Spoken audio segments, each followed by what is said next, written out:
Ladies and gentlemen, welcome back to the MLG Spring Arena. It is day 2 here, and we are going to be jumping back to the winter round, and we've got 2 great matches going to be coming at you back-to-back. We've got Millennium Stephano versus SKMC. Yeah. And then we're going to have Holt against Symbol, of course. But this first match, man, this is going to be so intense. We just heard, of course, in the interview, MC feels really confident. He's never lost to Stephano in a series before, but this is the real test. This is the LAN event.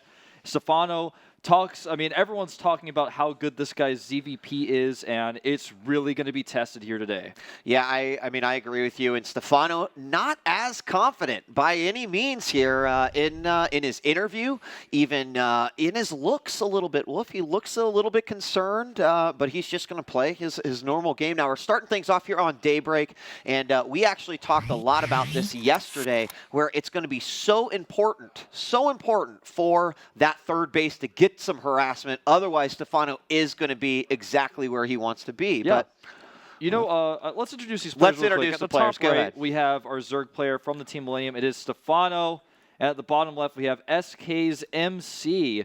You were so right earlier, though, when you mentioned that, again, when he played against the Terran player, whose name escapes me suddenly for some reason, Ryung, that's right, he looked just as nervous in before the match. Like, he sat there with his hands kind of clasped. He looked very pensive, trying to calm himself down. But then when he won the first game, things really seemed to turn on for him. And then the second game, he looked better than ever. Yeah. And I think that you made such a good point in our pregame analysis, basically, and that if this happens again, if he actually takes the first game, I think he's going to feel pretty great against MC. He's one of those few players, Wolf, who has the ability to flip that switch and just go like, I'm an idiot. Like, I have the skill and ability to be able to beat this guy. And I think a lot of it came down to hesitation in those engagements. And you know what? When you're playing against players who are on this level, it makes sense to hesitate. I understand why guys hesitate, right? Because one battle can completely change everything. Yeah, that's so right. But when he sort of blocked that out of his mental game and just said, I can't do that, I have to make my decisions and go with it,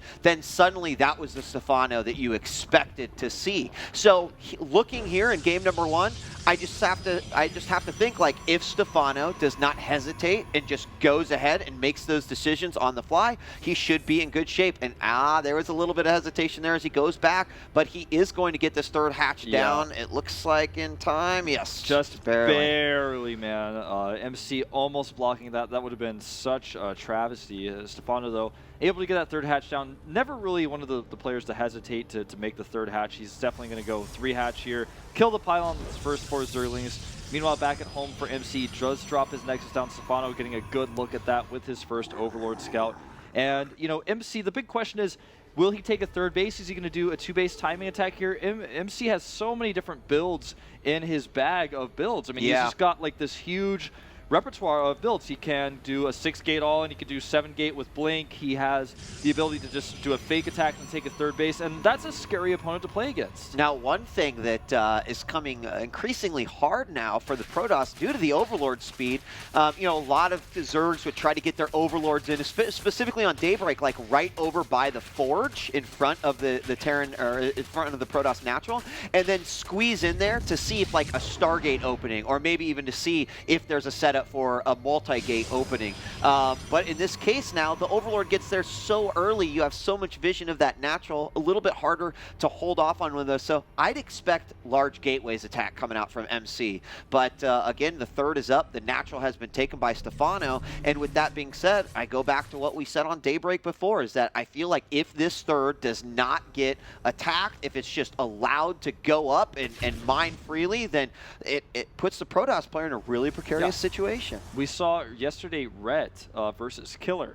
Rhett was able to get his third base up, was not pressured by Killer, and we saw him get super fast hive, take a fast 4th base, and just go into this crazy macro mode. It's so important for the Protoss to put pressure on that third base in some way. Now, Stephano also denied MC's scout of the Natural. He wasn't able to see that the Natural was actually mining, or it was even remade, so he doesn't know 100% the Natural's there. He can basically assume it, but it's just some limited information that I wanted to mention.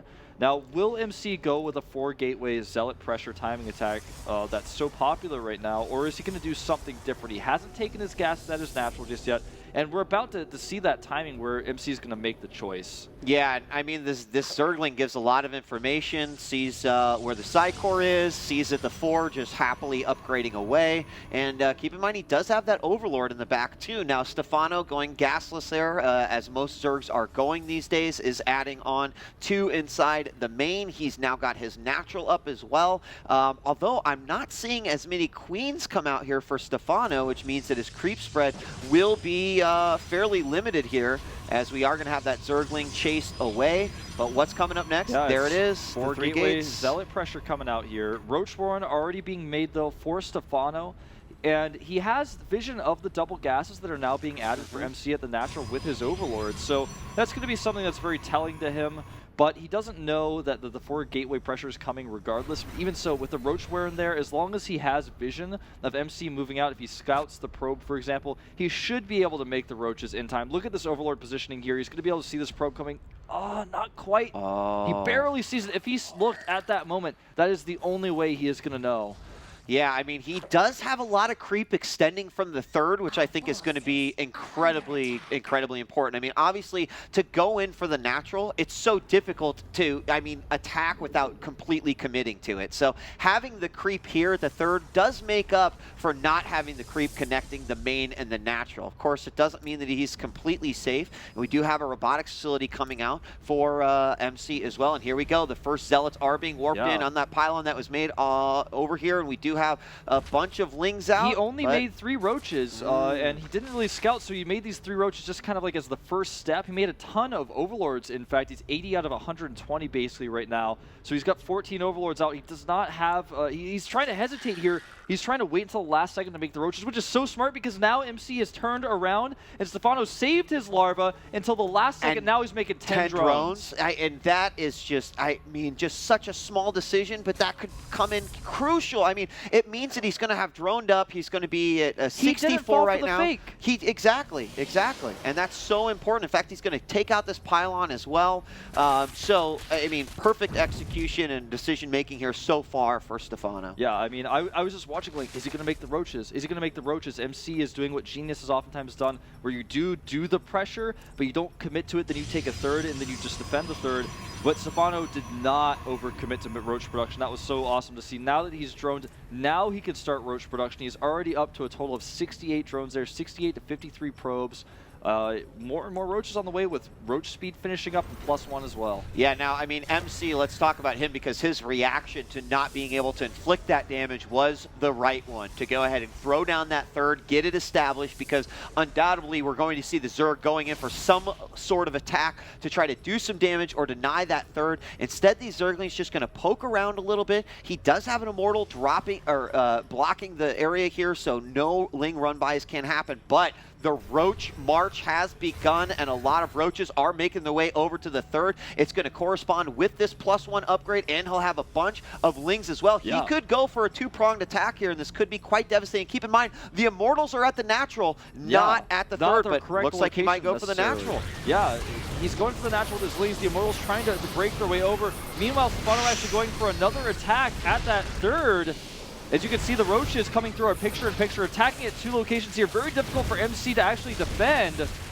Oh man, this is looking bad. He's losing a lot of probes here. He's warping in Zealots. Looks like he will ward these Roaches off initially at the 3rd. And he does clean up the natural as well. But that was a pretty good trade for Stephano, I have to say. Yeah, I mean, Stephano did end up getting the Forge, too. He's going to go back in here in these straggler units. More Roaches are coming in. And, in fact, the Immortals coming from the side, they're going to be all alone. Not a whole lot of Gateway units here to support this. He will finally go ahead and back this out as the other Immortal comes down as well. And there are 3 Immortals in that mix. Now, a few probes were lost, but certainly not a devastating at all. But the multi-pronged attack continues. It does. And the longer that Stephano continues this, it's going to get, each attack is going to become weaker and weaker, and MC double forging right now. His +2 armor is on the way for him. He lost his +2 weapons, as you mentioned earlier, but Stephano continues the attack. He's actually targeting down the Nexus. Is he going to get it? He will. I think Oh yeah, Yep. he gets it with ease. And I mean, at this point, we still continue to see Stephano just pumping out units over and over. 14 more Lings, 3 more Roaches. I feel like he's got to do something about these Immortals, though, as the count gets up to 5 right now. Yeah, I think now is the time to go home and stop the attack, because if look at the supply, it's only 141 to 105. That's not the supply deficit you want as a Zerg player when your opponent has this great composition against what you're doing. Blink's about to finish. Another thing to remember is that MC's +2 is so delayed. He's going to push these Roaches back. He's going to be able to keep the Nexus alive. Stephano trying to buy a little bit more time here, but again, he cannot overextend. If he overextends himself a little bit too much here, MC will have great counterattack opportunities. That's why I'm glad that we finally see Stephano dropping that 4th base. He's going to continue to keep MC in his base here. Oh, targeting down the Immortals now. He gets the opportunity, Wolf, and this is exactly what he had to be concerned about before, but if he can just go in and snipe those Immortals with sheer Roach power, that's exactly what he'll do. He's got more Lings streaming in now, and with the lack of those Immortals, he could still do a lot more damage. 2 more do come in from the natural, and he does keep that 3rd alive, which, you know, I think that's a little arguable. You could argue either way. Like, you know, was it good to save it or to lose the Immortals? So. It's hard to say, but MC still has these 3. Stephano wanted to eliminate those Immortals, so he lost the pushing power. But the problem is he still has quite a few Immortals in the mix, and the supply deficit's still remaining about the same. If you look at the units lost type, you can see this has not been very cost efficient for Stephano here. He's trying to make this work. If he gets the 4th base up, it's going to be good for him. He's getting another hatchery as well down at the bottom right with 12 drones in production. I mean, he is basically trying to scare MC into staying in his base while he's doing everything else. He's getting 1-1 upgrades right now for his Lings. The Roaches only have +1 though, and +2 is about to finish with +3 ground armor on the way for MC. So MC's upgrades are looking like that might be something that really pushes him through the next stage of this game. I think so. I mean, +3 armor, it's going to be really solid versus these Roaches, and he has a huge force right here. Now, we do see MC pushing out pretty far from the 3rd, which does leave that front open, but I really like Stephano taking this forward base and then also getting that southeast base. You know, maybe he could have started that a little bit sooner, because it did seem like he was kind of just smacking his head against the wall with all those Roaches and Lings, but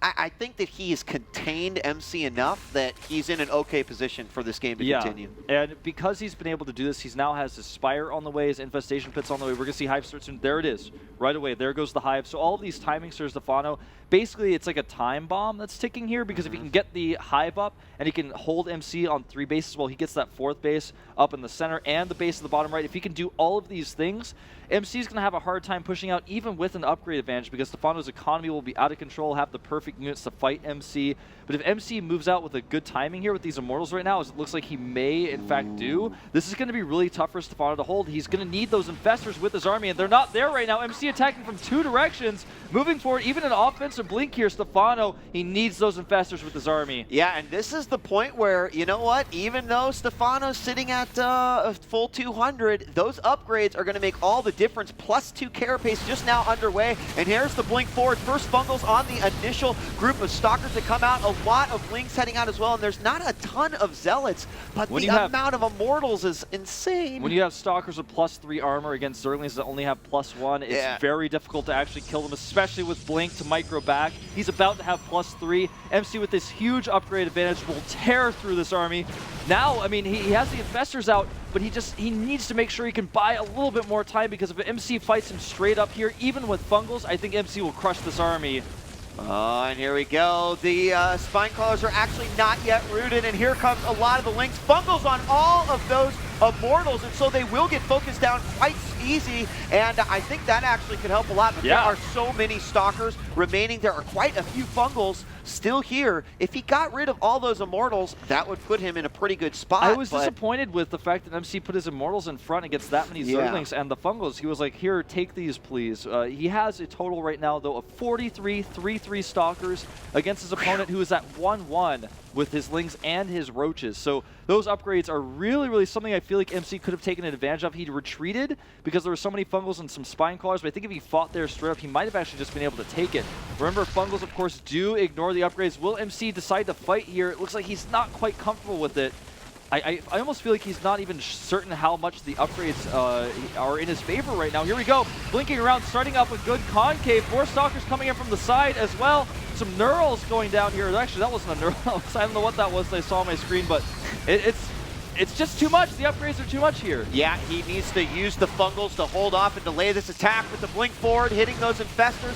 He even with all the lings that are about to come out, Adrenal Glands is not done yet. He's definitely going to lose this base, and I think he actually can afford to lose this base. He's going to now fight in a choke position, which will favor Stephano here. He still needs to throw down a few more fungals. Infested Terrans coming out as well, but as he runs out of energy, he will see these Stalkers begin to fall. Amazingly, this hatchery is still alive, and a ton of Stalkers actually went down here. Yeah, a ton of Stalkers going down. Indeed, he's reduced his Stalker count down to about 26 for the upgrades. Still going strong. Stephano's +2, Carapace finishes +2. Melee for his earliest is about to finish. It's just not He's enough, still looking though. good. I mean, MC is still looking really good, man. Those upgrades, I think, made all the difference. And surprising considering that we saw Stephano deny that +2 attack, too. But the drone count here is 76. He just has less roaches than MC has Stalkers. The Stalkers have Blink, and they have better upgrades. And here I think we may see our final engagement. Dropping Infested Terrans desperately as he is basically out of energy. Even the drone's coming off the line, but there are too many reinforcements coming out. I think this may be the end for Stephano in game 1. I think so as well. I mean, he is going to certainly fight to the finish. Stalkers blinking back, more lings starting to rush in. 44 lings in production on the way.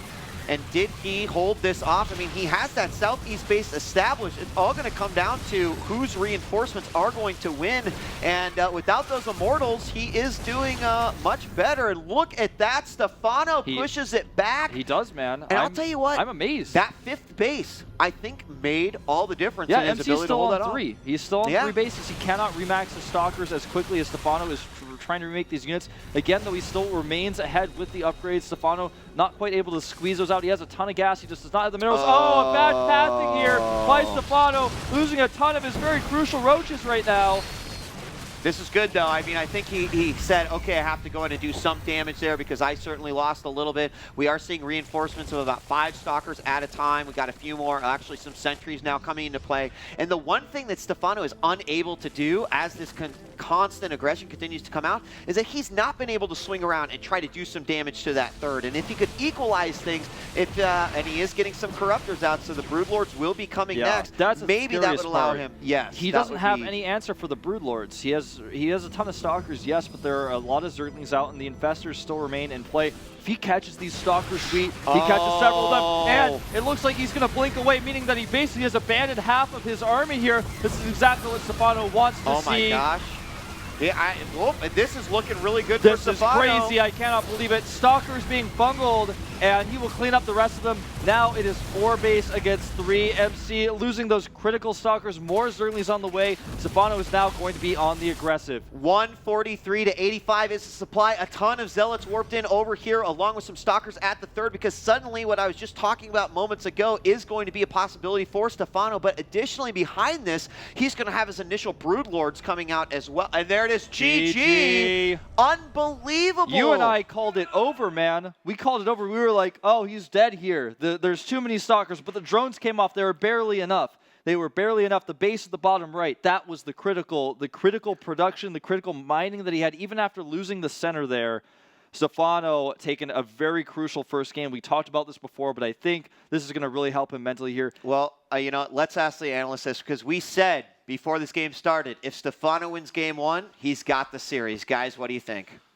Oh my God, Stephano is so freaking good at this game. He 12-minute mark, he's almost maxed out.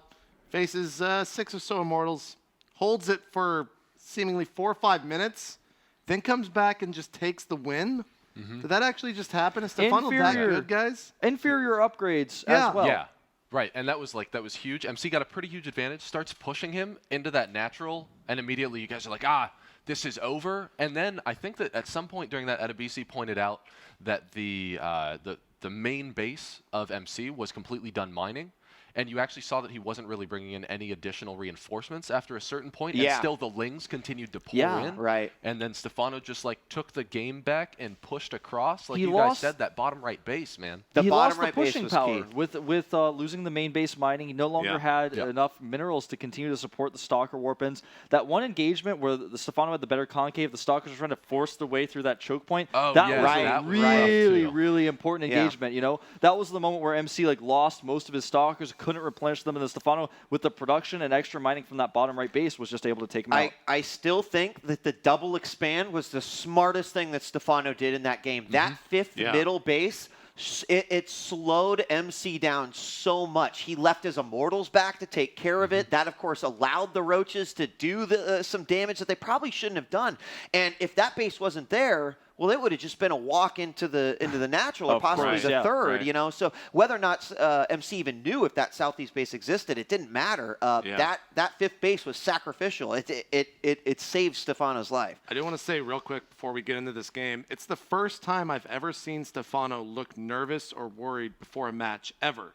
He is always so confident. Look at him right there. You know what? He's sitting there. Dude, he was because he cares now, man. Like, I mean, it's because he cares. He's going Super Saiyan, guys. He might be. It's what happens when he puts off uni. This thing's not temporary for him anymore. Man. He's got to take it seriously. For the long haul. Guys, we're going to Metropolis next, which is going to be MC's map choice. And these guys are ready to go, and countdown has begun. So let's do it. Wolf? Yeah, I'm not going to waste any more time. I am so ready for this game.